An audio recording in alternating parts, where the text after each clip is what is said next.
कड़वी लगेगी। आज की मेरी ये बात कुछ लोगों को बहुत ज्यादा कड़वी लगेगी, लेकिन मुझे इससे कोई फर्क नहीं पड़ता है।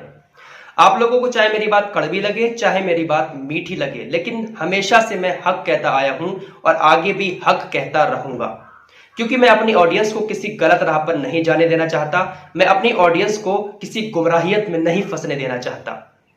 आप लोगों को अगर मेरी बात कड़वी लगे, मेरी बात बुरी लगे, तो वीडियो को डिसलाइक करना, चैनल को अनसब्सक्राइब करना और चले जाना। मुझे इससे कोई फर्क पड़ने वाला नहीं है, क्योंकि इज्जत, जिल्लत, शोहरत और दौलत देने वाली जात सिर्फ एक है, और उस जात पर मैं बहुत ही ज्यादा यकीन करता हूं। मेरा ईमान है, और मेरा ईमान उस मुकद्दस किताब पर भी है जिसका नाम है कुरान।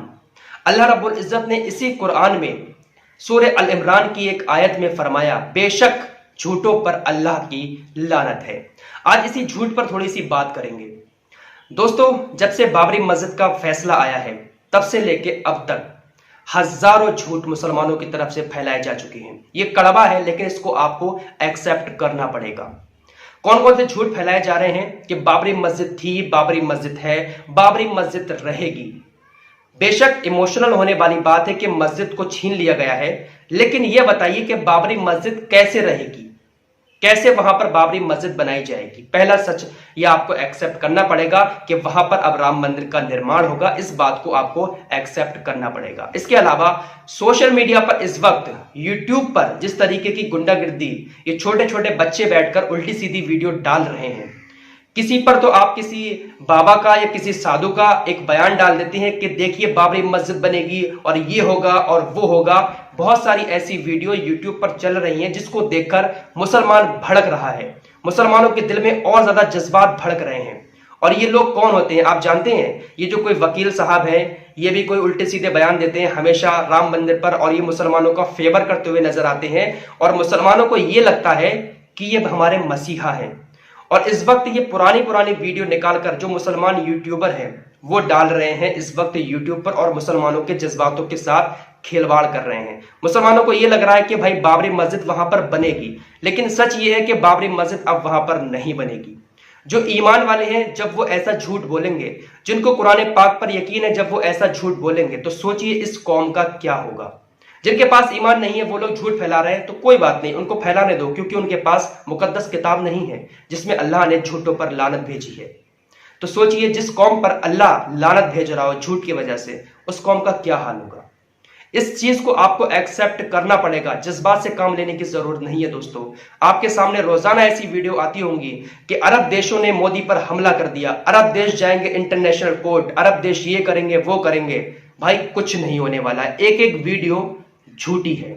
मेरे पास बहुत सारे लोग भेज रहे हैं कि भाई ये क्या मसला चल रहा है, क्या हो रहा है, ये कि अरब देश इंटरनेशनल कोर्ट जा रहे हैं, नहीं जा रहे हैं। भाई सारी वीडियो झूठी हैं। कल मैंने आप लोगों को एक बात क्लियर कर दी थी कि all India Muslim personal law board इस केस को इंटरनेशनल कोर्ट में नहीं ले जाना चाहता है। अब लोग कह रहे हैं कि इसको इंटरनेशनल कोर्ट में ले जाना चाहिए। भाई इतना आसान नहीं होता है किसी भी केस को इंटरनेशनल कोर्ट में ले जाना। और रही बात जिस कुवैत के वकील की, जो लॉयर कह रहे हैं कि हम इस केस को इंटरनेशनल कोर्ट में ले जाएंगे, आप नहीं समझते कि अगर ये केस इंटरनेशनल कोर्ट में जाता है तो हमारे देश का हाल क्या होगा, हमारे देश में किस तरीके के दंगे भड़केंगे। शायद आप इस चीज को नहीं जानते हैं। दोस्तों, all India Muslim personal law board ने एक बात कही, वो बहुत ज्यादा पसंद आई। अरब देश 28 साल से कहां सो रहे थे। All India Muslim personal law board अकेले 28 साल से यह मुकदमा लड़ रहा है बाबरी मस्जिद का, तब अरब देशों ने कोई आवाज क्यों नहीं उठाई। सिर्फ 7 दिन पहले ही जब शिलान्यास होना था, तब ये सामने आकर क्यों बोल रहे हैं। इनका मकसद शायद आप नहीं समझ रहे हैं। हो सकता है कि ये लोग इंडिया के अंदर कुछ और पंगा करवाना चाहते हो। मेरे दोस्तों, होश में आ जाओ, जज्बात से काम लेने की जरूरत नहीं है। जो मस्जिदें बनी हुई हैं पहले उनको तो भरो। आप अपने आप को 5 वक्त का नमाजी तो बनाओ। सच्चाई के साथ कहना, आज कितने लोगों ने फजर की नमाज पढ़ी है? नहीं पढ़ी होगी, बहुत सारे लोगों ने नहीं पढ़ी होगी। पहले अपने आप को 5 वक्त का नमाजी तो बनाओ। अल्लाह रब्बुल इज्जत अपने घर की हिफाजत करने वाला खुद है। क्या पता क्या वजह है जो अल्लाह रब्बुल इज्जत वहां पर हमें सजदा नहीं करने देना चाहता। बाबरी मस्जिद की जगह हमसे छीन ली गई है। क्या पता किस वजह से हमें वहां पर सजदा करने की इजाजत नहीं दे रहा है। बहुत सारी वजहें हैं, अल्लाह के राज अल्लाह ही जानता है। लेकिन जो मस्जिदें बनी हुई हैं पहले उनको तो भरो। अगर आप इन मस्जिदों को भरोगे ना तो सारी मुसीबतें आपके ऊपर से टल जाएंगी। आप अपने आप को 5 वक्त का नमाजी बनाओ, अल्लाह रब्बुल इज्जत की जात पर भरोसा रखो, तब आपको सारी चीजें जरूर मिलेंगी इंशाअल्लाह, और कामयाबी भी आपको मिलेगी। लेकिन ये जो अफवाहें उड़ रही हैं, इन अफवाहों से दूर रहें। ये सारी झूठी खबरें हैं, जितने भी बयानबाजी हो रही है यूट्यूब पर, ये सारी झूठी खबरें हैं। सच यही है कि सुप्रीम कोर्ट के आदेश पर बाबरी मस्जिद की जगह अब राम मंदिर का निर्माण किया जाएगा, और मस्जिद के लिए जो 5 एकड़ की जमीन दी गई है वहां पर अब मस्जिद बनाई जाएगी और एक रिसर्च सेंटर बनाया जाएगा। इसका नाम बाबरी मस्जिद या बाबरी हॉस्पिटल नहीं रखा जाएगा।